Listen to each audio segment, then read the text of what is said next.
오늘은 복의 사람들이 사는 법이라는 제목으로 하나님의 말씀 증거하겠습니다. 오래간만에 옆에 계신 분들 한번 이렇게 돌아보면서 우리 인사하도록 하겠습니다. 멀리서나마 우리 환영하고 축복합니다. 네, 오늘 10만 명 이렇게 되면서 많은 분들이 못 오신 것 같아요. 그래서 한번 둘러보시고 또 온라인으로 참여하시는 분들 환영하고 축복합니다. 우리 오래간만에 온 우리 친구들이 있는데 우리 같이 인사해 주시기를 부탁드립니다. 저희가 계속적으로 주현절기를 보내고 있으면서 올해 주현절기가 조금 길어요. 길어서 주현절기를 보내고 있으면서 예수님의 삶과 가르침에 대해서 우리가 같이 배워보는 시간을, 말씀 듣는 시간을 보내고 있습니다. 지난주에는 제자들의 복이 무엇인가라고 말씀을 드렸어요. 예수님이 말씀하시는 복 있는 사람이 누구냐? 가난하고 줄이고 우는 사람들이라고 말씀드렸습니다. 왜냐하면 그들은 지금 가난하고 줄이고 울기 때문에 하나님을 마음에 모시고 품고 있는 사람들이기 때문에 복 있는 사람이다. 그래서 이제는 하나님으로 말미암아 더 이상 가난하지 않고 줄이지 않고 웃을 수 있는 사람들이 진짜 복이 있는 사람이다라고 얘기합니다. 결국 하나님과 함께하는 사람이 복이 있는 사람이라고 성경은 이야기해주고 있습니다. 오늘 말씀을 통해서 그 복의 사람들이 어떻게 살아가느냐에 대해서 같이 말씀을 나누려고 합니다. 지난주 복의 말씀을 들으면서 어떤 생각이 드셨어요? 나도 이 복이 나한테 왔으면 좋겠다. 이 복이 정말 나와 함께 했으면 좋겠다. 이런 마음이 드셨어요? 아니면 그런 복은 나 말고 다른 사람에게 주시고 나에게는 좀 더 많은 물질과 좀 더 많은 평안함과 기쁨으로 허락해 주셨으면 하는 마음이 드셨어요? 첫 번째일까요? 두 번째일까요? 마음에 갈등들이 있으시죠? 네. 예수님의 말씀을 들으면 어떨 때는 굉장히 제가 그렇게 할게요 라고 하게 되지만 지난주부터 들리는 말씀은 이건 제가 하기는 좀 쉽지는 않은데요? 어려운데요? 나하고 조금 동떨어져 있고 멀리 있고 그 복을 내가 받기는 주님 너무 힘든 것 같아요 라고 말하시는 분들도, 생각하시는 분들도 있으리라고 생각합니다. 관점을 바꾸면 고릴라가 보이듯이 우리의 생각을 바꾸면 그게 진짜 나에게 복이 되겠구나, 그 믿음으로 나아가시는 성도님들이 되시기 바랍니다. 지난주에 이어서 사실 오늘 말씀도 사실은 잘 이해되거나 따르기 쉽지 않은 말씀이기 때문에 그래요. 왜냐하면 그 복을 가진 사람들이 어떻게 살아가야 되느냐, 오늘 본문에서 예수님은 이렇게 얘기하십니다. 먼저 무슨 얘기를 하고 시작하냐면 오늘 말씀은 원수에 관한 얘기들로 시작을 해요. 근데 원수를 어떻게 하라고요? 정말 이 이야기도 교회 안 다니는 사람들은 다 알아요. 원수를 사랑해라 라는 이야기는 예수님이 말씀하셨다는 이야기를 다 듣고 알고 있습니다. 문제는 아는 게 아니라 원수를 사랑할 수 있는 마음이 내게 있느냐라는 거예요. 예수님을 닮아가고 예수님을 따라가고 예수님의 제자로 그리스도인으로 살아가고 있는 내가 과연 예수님이 이 원수를 사랑하라라는 이 말씀에 나는 그렇게 살 수 있는가라는 거죠. 오늘 말씀을 보면 이 제자들이 받는 복, 그래서 하나님의 나라를 소유한 사람, 그 사람들은 어떻게 살아야 되느냐? 원수를 사랑하라라고 이야기하고 있습니다. 세상에 살다 보면 내가 원하든 원하지 않든 원수가 생겨나고 원수가 만들어지기도 합니다. 가까운 사람이 원수일 수도 있고 먼 사람이 원수일 수도 있어요. 대부분 보면 가까운 사람이 원수가 됩니다. 옛날 한 프로그램에서 할머니와 할아버지 물어봤잖아요. 남편은 평생 같이 해놓은 남편을 두 글자로 하면 뭐라고요? 왼수. 네 글자로 평생 왼수. 천생연분을 그렇게 하는 평생 왼수. 먼 사람이 나하고 원수 주는 거 아니에요. 가까이 잘 지내던 사람이, 나랑 가장 친한 사람이, 나랑 가장 가까운 사람들이 뭐가 되느냐? 나를 잘 아는 사람들이 원수가 된다는 거예요. 오늘 성경 말씀에 나와 있는 이 원수는, 원수와 같은 사람이 여러 종류로 나옵니다. 뭐냐면 이런 거예요. 원수라고 하는 사람, 그리고 나를 미워하는 사람, 저주하는 사람, 뺨을 치는 사람, 겉옷을 빼앗아가는 사람, 그리고 나한테 구하는 사람, 그리고 내 것을 가져가는 사람, 이 사람들에 대해서 예수님은 말씀하고 있습니다. 이런 말이 있잖아요. 은혜는 못 갚아도 원수는 꼭 갚는다는 얘기가 있습니다.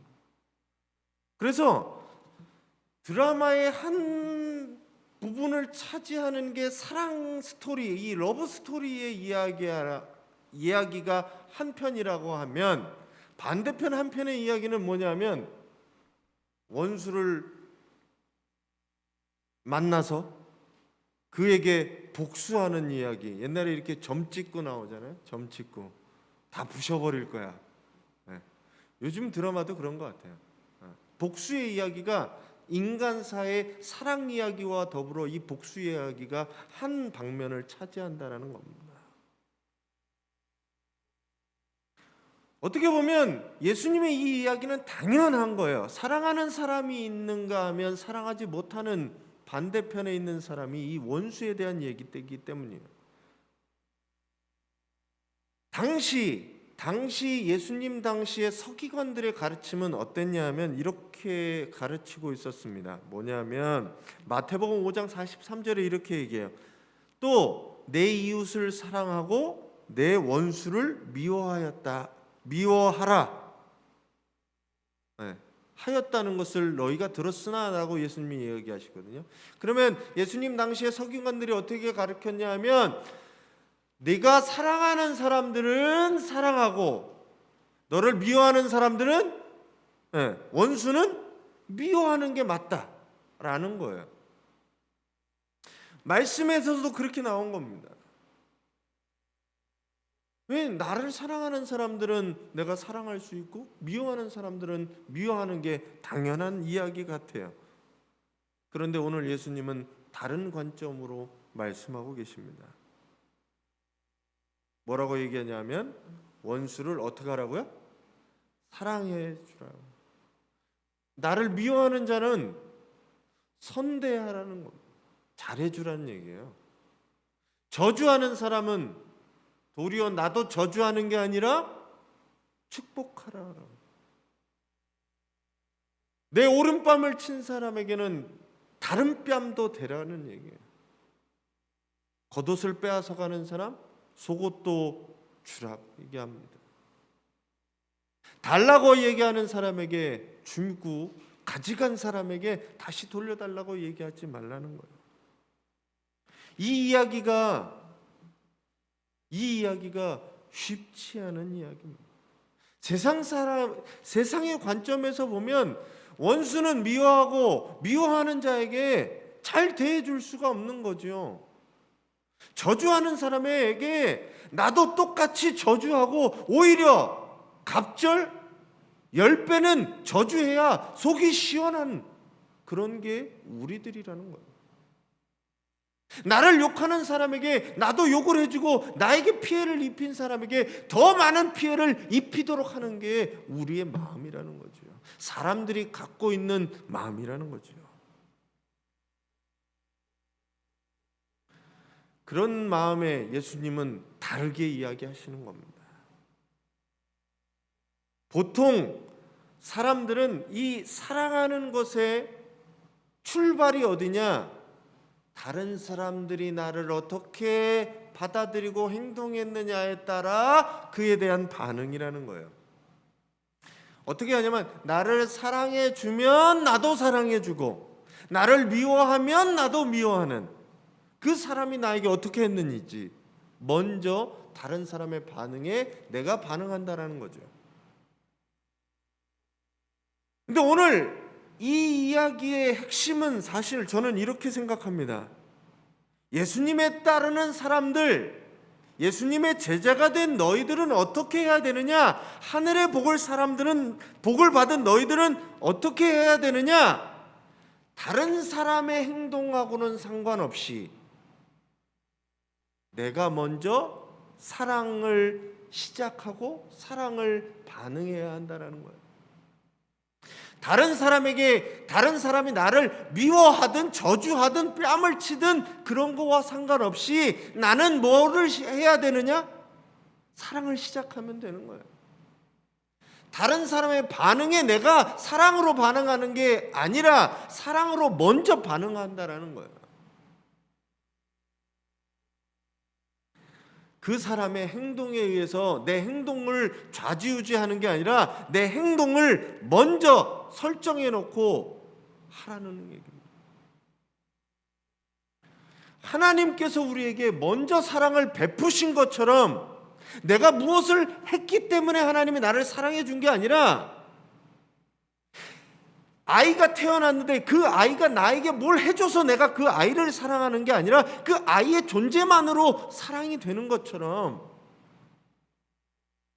사랑을 먼저 시작하라는 거예요.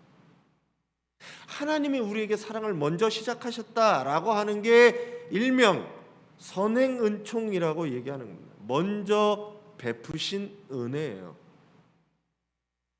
하나님, 내가 뭘 잘했기 때문에, 아니면 내가 어떤 것을 행했기 때문에 하나님이 나를 사랑해 준 게 아니라 하나님의 사랑이 나에게 먼저 시작되었다는 거예요. 내가 뭘 하지 않았을 때도, 내가 그냥 아직 죄악에 있을 때도, 아직 경건하지 못할 때도 하나님의 사랑은 나에게 시작되었다는 거예요.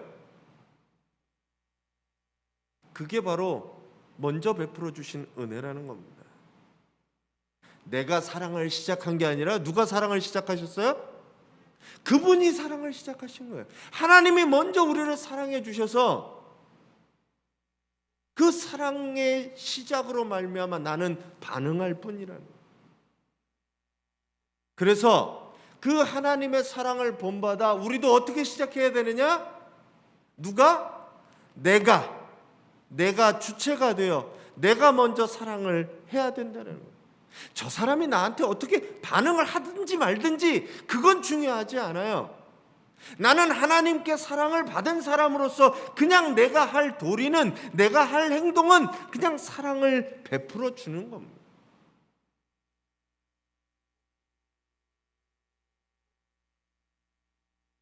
여러분들이 그러신 분이 되셨으면 좋겠어요. 사랑을 시작하셨으면 좋겠어요. 최근 남북 관계에 어떤 분들이 이렇게 얘기를 하더라고요. 북한이 군사 도발을 하려고 하는 징후가 보일 때 먼저 어떻게 해요? 먼저 타격을 해야 된다라는 것을 일명 선제 타격이라고 얘기하잖아요. 선제 타격. 뭐 그게 맞냐 틀리냐, 그거는 우선 둘째 떠나서 싸울 때 우리 아이들이 하는 얘기는 선빵을 날린다 그러죠. 맞기 전에 이 선제 타격이라는 얘기를 하는데, 그걸 오늘 사랑이란 말씀에 비추해서 생각해 보면 선제 타격이 먼저가 아니라 선제 뭐가 먼저일 것 같아요? 사랑이 먼저라는 거예요. 선제적 사랑이 우리에게 있어야 된다는 거예요. 저 사람이 나에게 뭘 할까 안 할까 그게 중요한 게 아니라 나는 선제적으로 그냥 사랑을 막 베풀면 되는 거예요. 하든지 말든지. 하기 전에 내가 먼저 사랑해 주는 거예요. 나를 욕하기 전에, 미워하기 전에, 원수가 되기 전에, 저주하기 전에 내가 뭘 해요? 원수가 되기 전에 먼저 사랑해 주면 원수가 안 되는 거 아니에요. 날 미워하기 전에 내가 그 사람에게 좋은 것으로 대해주면 날 미워하지 않을 거 아니에요. 저주하기 전에 내가 먼저 축복해 주는 사람에게 저주하지는 않을 거 아니에요. 예수님의 이 이야기는 먼저 내가 시작하라는 거예요. 먼저 그 사람의 반응에 상관없이 내가 먼저 사랑을 시작하라는 거예요. 이게 바로 복받은 사람들, 하늘의 복을 누리는 사람들, 하나님의 나라를 소유한 사람들만 할 수 있는 거예요. 그 사람들이 누구예요? 여러분들. 우리 사랑을 어디서 받았어요? 누구에게 받았어요? 하나님께 받은 그 사랑을 갖고 그 사랑을 시작하라는 거예요. 먼저 사랑하고, 먼저 선대하고, 먼저 축복하고, 먼저 기도해 주라는 이야기입니다. 원수가 된 다음에 사랑하면 얼마나 힘들어요. 네? 원수가 되기 전에 사랑을 먼저 시작하라는, 원수가 되었어도 사랑을 시작하라는 이야기입니다. 하나님께서 우리에게 은혜를 베풀어 주셨던 것처럼, 먼저 나를 사랑해 주셨던 것처럼 먼저 사랑할 수 있는 우리 성도님들이 되시길 바랍니다. 어디서부터 출발하느냐? 가장 가까운 사람들부터 이 사랑을 시작하시면 됩니다. 멀리서 찾지 마세요. 멀리 있지 않아요. 사랑이 멀리 있지 않아요. 가까운 데도 있어요. 내 가족들부터, 내 가까운 이웃들부터, 친구들부터 이 사랑을 먼저 실천하시는 저와 여러분들이 되시기를 간절히 바랍니다. 그래서 가까운 곳에서 시작해서 점점 이 사랑의 폭이 넓어지는 우리 새로운 교회 성도님들 되시기 바랍니다. 제가 오늘 말씀에 또 하나 생각은, 먼저 시작하라라는 거랑 이 말씀을 보면서 또 하나 생각한 거는 이거예요. 적극적으로 사랑을 행동하라라고 얘기하는 거예요. 먼저 사랑을 하는데 그 사랑에 대한 반응이 다가올 때 그럼에도 불구하고 적극적으로 계속 사랑의 행동을 하라는 겁니다. 어떻게 행동해요? 사랑하고 선대하고 축복하고 기도하라는 거예요. 원수되고 그리고 미워하고 저주하고 모욕하는 사람들하고 싸워서 이겨라라고 주님은 이야기하시지 않아요. 우리의 기도는 가끔 뭐가 되냐면, 주님, 제가 저것들을 다 쓸어버리고 이기게 하옵소서라고 기도를 하는데, 주님의 방법은 그런 방법이 아니었다라는 거죠. 주님의 방법은 성도들이 거기서 승리하는 게 아니라 참된 승리를 가르쳐 주시는 게, 그게 무엇이냐 하면 오늘 말씀처럼 도리어 사랑하고, 도리어 기도하고, 도리어 선대해주고, 도리어 축복해주라고 이야기하는 겁니다. 왜 그럴까 고민해봤어요. 이기면 좋은데, 우리들이 항상 승리하고 이기고 발전하고 그러면 좋은데 왜 주님 이렇게 얘기하셨을까 고민해보게 되었습니다. 원수들하고 싸우게 되면 이길 수는 있어요. 그 사람하고 싸우고 치고받고 뭐 결단을 내면 이길 수는 있겠지만 원수라는 관계는 나아지지 않아요. 바뀌지 않아요. 그 사람은 그냥 평생 원수로 사는 거예요. 주님은 그걸 원하시지 않은 거예요. 원수가 원수로서가 아니라 내 친구로 바꾸는 방법이 무엇이냐? 나랑 원수의 관계가 끝나는 게 뭐냐? 사랑으로서 끝난다는 겁니다. 주님의 말씀대로 내가 이기는 게 다가 아니라 그 사람과 친구가 되어지는 게 더 원수를 끊어내는 방법이라는 거예요. 주님의 말씀대로 기도하고 축복하고 그리고 사랑해 주면 그 사람을 내 편으로 혹은 친구로 만들 수 있다는 거예요. 그러면 그 불편한 관계들이 없어지겠죠. 진정한 승자는 이기는 사람이 아니라 그 사람을 싸우지 않고 내 편으로 만드는 사람이죠.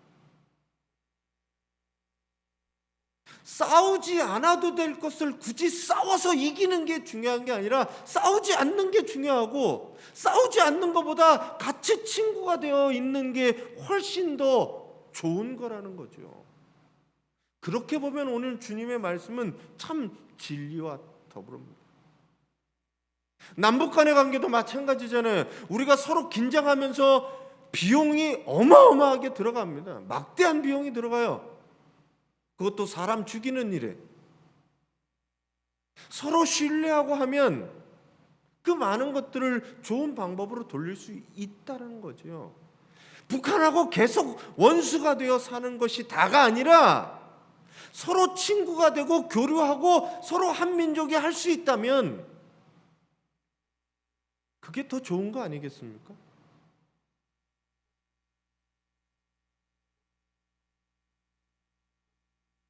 원수를 만들지 말고, 나하고 적을 만들지 말고 그 사람과 함께 할 수 있는, 그 사랑을 베풀 수 있는, 그 사랑을 먼저 시작하는 사람이 여러분들이 되셔야 한다는 말씀입니다.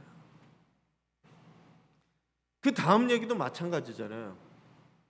내 뺨을 치는 사람들, 빼앗아가는 사람들, 폭력을 행사하는 사람들, 그 사람에게 어떻게 할 것이냐. 한편에 성서 주석학자들은 이걸 무저항이라고 이야기하기도 합니다. 뭐냐면 내가 저항을 하는 거예요. 더 센 저항이, 나를 때릴 수 있는 사람이 누구겠어요? 권력 있는 사람들이 나를 때릴 거 아니에요. 힘 있는 사람이 내 것을 빼앗아 갈 거 아니에요. 겉옷까지 막 빼앗아 갈 거 아니에요. 그런 사람에게 반대편도 돌려대는 것은 저항이라는 거죠.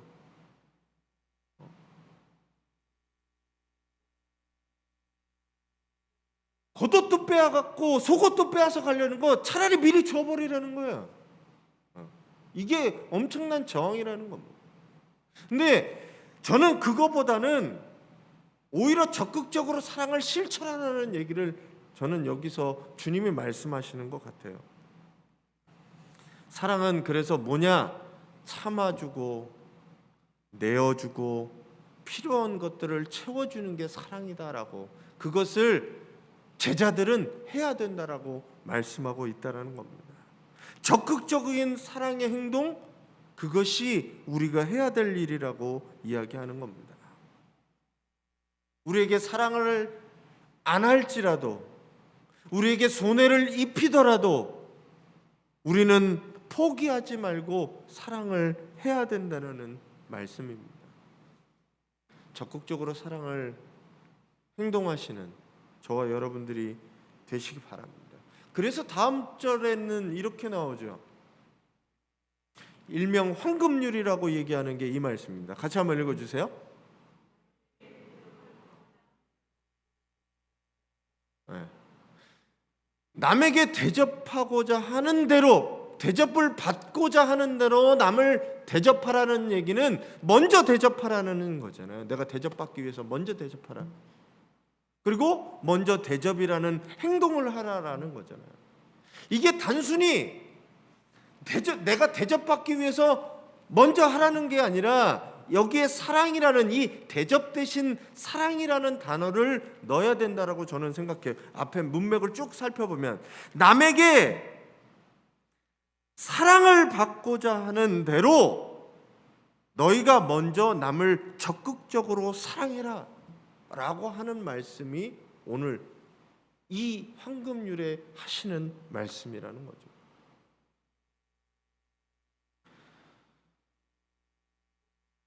하나님께 사랑을 받은 사람, 하나님께 복을 받은 사람, 그 사람이 세상에 나가서 남들처럼 사랑하는 사람들하고만 사랑하면 그건 죄인들도 다 하는 일이라고 밑에 세 가지에 들어서 설명해 주고 계시잖아요. 그건 남들도 한다. 그건 죄인들도 한다. 그건 누구나 한다.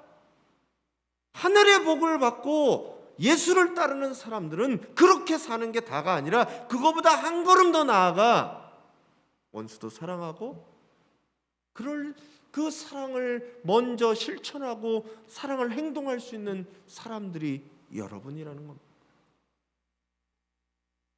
여러분들이 그런 사랑을 하시기를 간절히 바랍니다. 마지막에 그 이유를 설명하고 있어요. 이거 한번 같이 읽어주세요.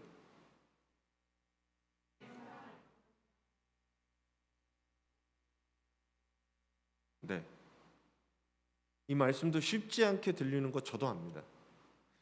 저한테도 쉽지 않아요. 오늘 지난주부터 오늘 말씀들이 사실은 여러분들한테 저도 설명하고 있지만 말씀을 드리고 있지만 저를 돌아볼 때 저도 사실은 이 말씀이 머리로 하는 것하고 실천하는 것은 사실은 다르잖아요.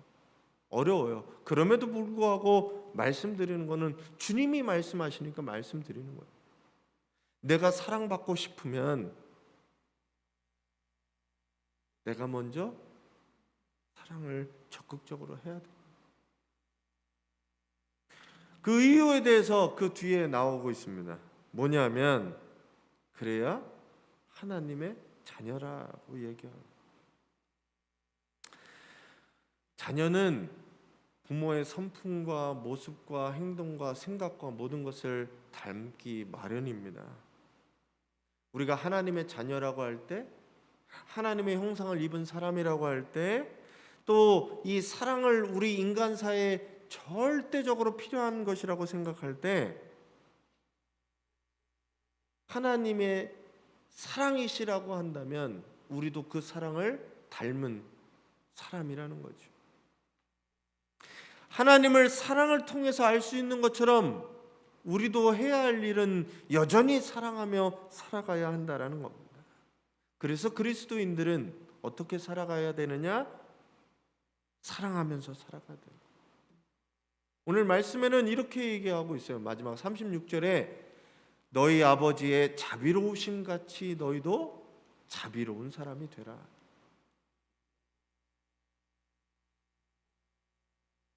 마태복음에는 온전하심 같이 온전하라고 이야기하면서 뭐라고 얘기하냐면 이거예요. 하나님께서는 햇빛을 선인과 악인에게 골고루 비추시고 비를 의로운 자와 불의한 자에게 내려주신다라고 말씀하고 있습니다. 차별이 없는 거죠. 나에게 잘하는 사람, 나에게 못하는 사람, 악인과 선인과 불의한 사람과 그런 사람 상관없이 하나님은 햇빛과 비를 내려주시는 거예요. 여전히 사랑하시는 거예요. 하나님, 저 인간들은 고만 사랑하시고 저들을 하늘의 불로 정말 저들에게 내려서 저들이 망하든지 저들이 죽든지 그걸 주님이 원하는 게 아니라 그들도 여전히 사랑하셔서 그 사랑 안에 바뀌어지시기를, 새로워지시기를 원하신다는 거죠. 어떻게 보면 내가 그런 거예요. 죄인이었던 나를 하나님이 사랑하셔서 특별히 또 선택하셔서 하나님의 자녀로 자비를 베풀어 주시고 용서하시고 여전히 사랑하셔서 우리를 하나님 가까이로 불러주신다는 그 사랑을 기억할 때 우리도 또한 그 사랑 안에 살아가야 되는 겁니다. 그래야 오늘 말씀처럼 하나님의 자녀가 된다는 겁니다. 사랑이신 하나님은 우리를 사랑하셨는데 먼저 사랑해 주시고 아낌없이 사랑해 주셨습니다. 그리고 끝까지 사랑해 주십니다. 예수 그리스도께서는 우리가 아직 연약할 때, 경건하지 않을 때 십자가에 달려 죽으셨습니다. 그리고 하나님께서 우리에 대한 사랑을 확증하셨습니다.